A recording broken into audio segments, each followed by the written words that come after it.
for inviting the European Union to observe the 2023 general elections, and I'd like to also express my gratitude to federal and state institutions, judiciary, civil society, media and political parties for their cooperation throughout the course of our observation.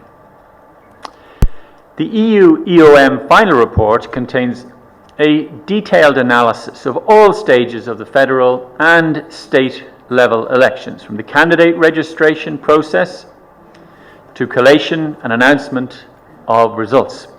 Based on this analysis, the report concludes with 23 recommendations aimed at improving future electoral processes. Among these 23 recommendations, we categorize 6 as priority recommendations. Ladies and gentlemen, before I turn to the content of our report and the recommendations we offer, I would like to quickly recap how an EU election observation mission assesses an electoral process, as well as the composition and duration of our mission. Following an invitation from INEC, the EU EOM deployed from the 11th of January to the 11th of April. Our mission comprised a core team of 11 analysts based in Abuja and 40 long-term observers deployed across all 36 states and the Federal Capital Territory. For the 25th of February election day, a total of 110 observers from 25 EU member states, as well as Canada, Norway and Switzerland, participated along with a 7-member delegation from the European Parliament. For the 18th of March elections, the mission deployed 63 observers. During the course of the elections, the mission issued 2 preliminary statements on the 27th of February and on the 20th of March, respectively. Both statements are available on our website. Our preliminary statements and this final report are based on the analysis of compliance with Nigeria's regional and international commitments for democratic elections. This was the 7th EU election observation mission in the country since 1999, attesting to the EU's strong commitment to Nigeria's democracy. So let me now turn to some of the key findings in our assessment of the elections, as detailed in our final report, and in particular around the aforementioned 6 priority recommendations. In the lead up to the 2023 general elections, Nigerian citizens demonstrated a clear commitment to the democratic process.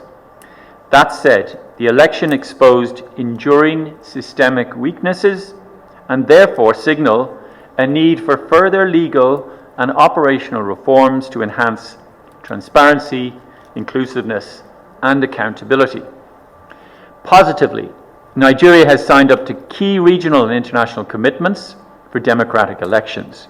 While we consider the electoral legal framework provides an adequate foundation for the conduct of democratic elections, there are ambiguities in the law. For example, the Electoral Act 2022, which had its first test in a general election in 2023, and other legal instruments evidenced gaps in terms of transparency, accountability, and inclusivity, and left room for uncertain implementation. For that reason, we recommend, and this is our first priority recommendation, to protect the interests of voters through certainty of law for all stages and aspects of electoral processes by eliminating from electoral law and regulations errors and ambiguities to avoid potential for confusing interpretations and ensuring the revision processes are inclusive. A positive aspect of the voter registration process was active youth engagement, with 2/3 of the 9.5 million new registrants being young people. However, there is a need for greater efforts to protect genuine youth participation in elections, and similarly, ongoing underrepresentation of marginalized groups in political life requires robust remedial action. Overall, the collection of permanent voter cards was adversely affected by poor institutional planning and a lack of transparency. To ensure the accuracy and inclusiveness of the voter register An external, independent audit would be beneficial. The campaign was competitive, with freedom of assembly largely respected, as evidenced by the nationwide conduct of rallies. However, challenges such as the naira, cash, and fuel scarcity and incidents of orchestrated violence were observed to hamper some campaign activities and to reduce attendance. In addition, the mission recorded cases of undue interference by governors, while the campaign was also marred by internal party conflicts. Personality-focused canvassing and misuses of incumbency by governors tilted the playing field, leading to increased polarization, driven by divisive rhetoric based on ethnicity and religion. Candidates' prospects to meaningfully campaign also were negatively impacted by a high level of disputes resulting from candidate registration. The mission noted well over 1,000 pre-election court cases, some negatively impacted or overlapped with the polls. Our mission recorded more than 100 campaign-related violent incidents, including, tragically, assassinations. These and other criminal acts obstructed the campaign, disrupted the elections, and suppressed voter participation. Weaknesses in the legal framework for these electoral offences and others, such as misuse of state resources, intimidation, and vote buying, contributed to inadequate enforcement. Key state institutions, including INEC, but also political parties, failed to tackle these problems. Coming to our second priority recommendation, we consider there is a pressing need to address impunity for electoral offences through robust, well-defined and effective interagency coordination governed by clear rules on non-partisanship, optimization of resources, delivery of effective investigation and sanctioning, and provision of regular public consolidated information on outcomes. INEC introduced some very positive measures early in the electoral process. For example, it increased the number of polling units and established a system of electronic accreditation of party agents, media, and observers. Public confidence, however, in INEC was severely damaged on the 25th of February due to its operational failures and lack of transparency. While some corrective measures introduced before the 18th of March elections seemed to have a positive impact, overall trust was not restored and eventually led civil society to call for an independent audit of the entire process. However, there is no legal requirement for qualification and merit-based appointments of the positions of INEC Commissioner or Resident Electoral Commissioner. Prior to the elections, selection processes were questioned, leaving the institution vulnerable to mistrust. We believe that these vulnerabilities can be effectively addressed by, and this is our third priority recommendation, establishing a robust operational framework for the independence, integrity, and efficiency of electoral administration through an inclusive and publicly accountable mechanism for selecting candidates to the posts of INEC commissioners and recs based on clear criteria of evaluation of merits, qualifications, and verified non-partisanship. A number of key issues hindered freedom of expression and limited voters' access to diverse information. For example, analytical reporting was limited due to self-censorship by state-level outlets who feared retribution from governors. Fines were imposed by the broadcast media regulator without due process. We are also seriously concerned journalists faced attacks and with little consequences for the perpetrators. Therefore, on our fourth priority recommendation, we consider it essential to afford adequate protection to freedom of expression by developing a comprehensive operational framework underpinned by the skills and means for ensuring prompt investigation and prosecution of all types of attacks against media practitioners. Positively, the media raised voters' awareness, fact-checkers stood up against disinformation, and media outlets extensively covered the campaign, providing equitable exposure to both the APC and PDP. Disappointingly, politicians avoided answering merit-based questions during interviews and instead engaged in party infighting. While social media was an important tool for information exchange, campaigning and mobilization, misinformation was massively spread. Additionally, we noted legal provisions, such as the Cybercrime Act, had the effect of encouraging self-censorship, and we therefore consider amendment of the legislation is needed to safeguard freedom of expression. Detailed operational frameworks to strengthen inclusion are needed. For example, we found that persons with disabilities could not always access polling units and assistive devices were rarely available. Data on registration and voting by internally displaced persons was not published. Women's political participation in Nigeria is not in line with the country's international commitments and provision of equality. The number of women participating in the process evidences a worrisome trend of decline since 2007. Only one woman contested among 18 presidential candidates, and there were no nominated female running mates. Only 2 women contested among governorship candidates. The government and major political parties again failed to tackle exclusion and discrimination against women, despite the national gender policy target of 35% of women in appointed and substantiated capacity building and sensitization to eliminate discrimination. So while the 25th February elections were held on schedule, a lack of transparency and operational failures reduced trust in the process and challenged the right to vote. Voters assigned to new polling units had difficulties in identifying their correct polling unit, and the conditions in almost half of polling units observed did not ensure the secrecy of the vote. In 16 states, the mission noted incidents of violent attacks on polling units and indeed on INEC staff and harassment of voters.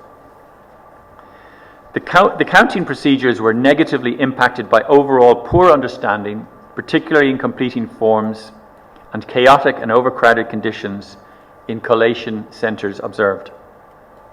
Key issues impacting the orderly conduct of elections on March the 18th included interference by party agents and a lack of adequate protection of the secrecy of the vote. The elections were impacted by outbreaks of fighting and thuggery, which led to a high number of cancellations of polling units and, regrettably, also fatalities.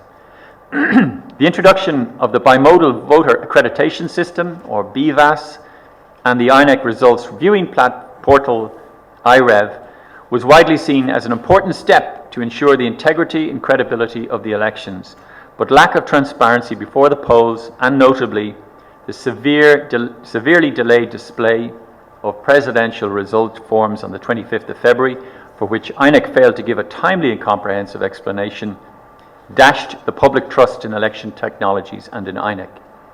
For both elections, INEC did not publish key relevant information, hampering transparency throughout the collation processes and the declaration of election results. For example, INEC failed to publish the manner of calculation of the declared winners, turnouts, number of accredited voters, and the list of polling units where elections were cancelled, postponed, or not held. The absence of this information undermined the possibility for independent verification of the outcome and public trust. We consider it vital, and this is our final priority recommendation, to protect the free expression of the will of the voter and integrity of elections by establishing a robust, transparent, and easily verifiable results processing system with clear rules. These include uploading polling unit results from the polling unit only and in real time.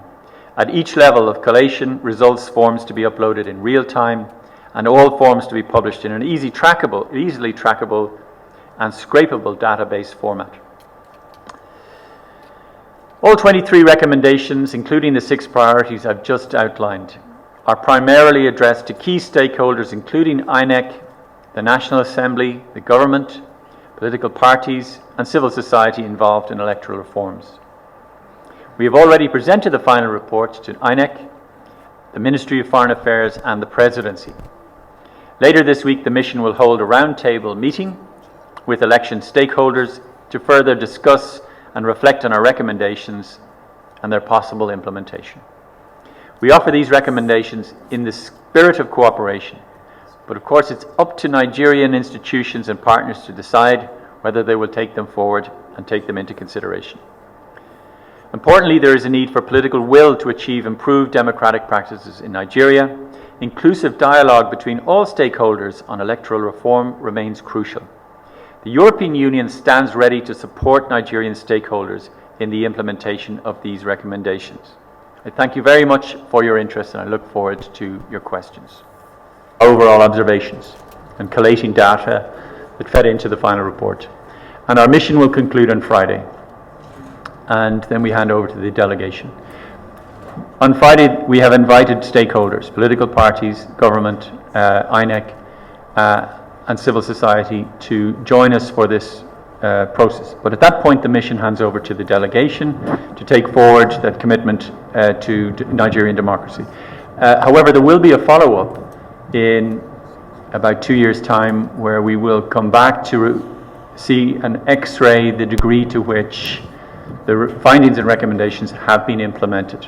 So it is an iterative, ongoing process between the European Union and Nigeria to try to achieve what our common goals are, which is to deepen the roots of Nigerian democracy, to establish as firmly as possible the rule of law, and to adhere to the criteria that Nigeria has set for itself. So the process doesn't end today. Our mission ends, but there are ongoing measures that we will follow up in due course.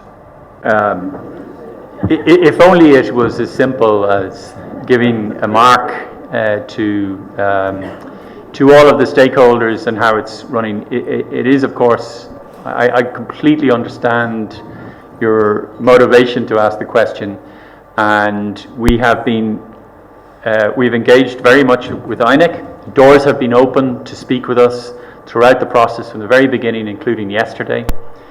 And I emphasize that we really hope that such criticisms are here, and they are robust criticisms, are taken in the spirit in which they're given.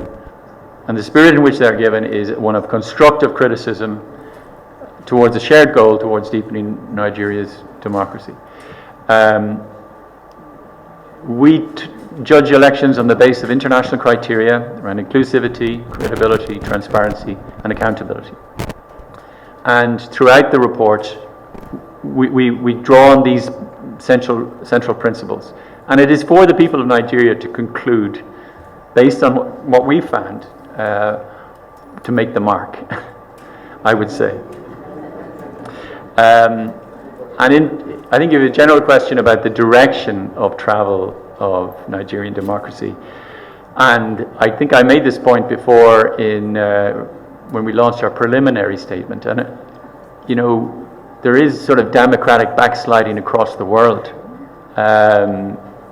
In Europe, we are facing severe rule of law challenges from individual member states. Former EU country, UK, they're having problems. It has to be said. The United States had an incredibly complex election, to put it mildly, in 2020.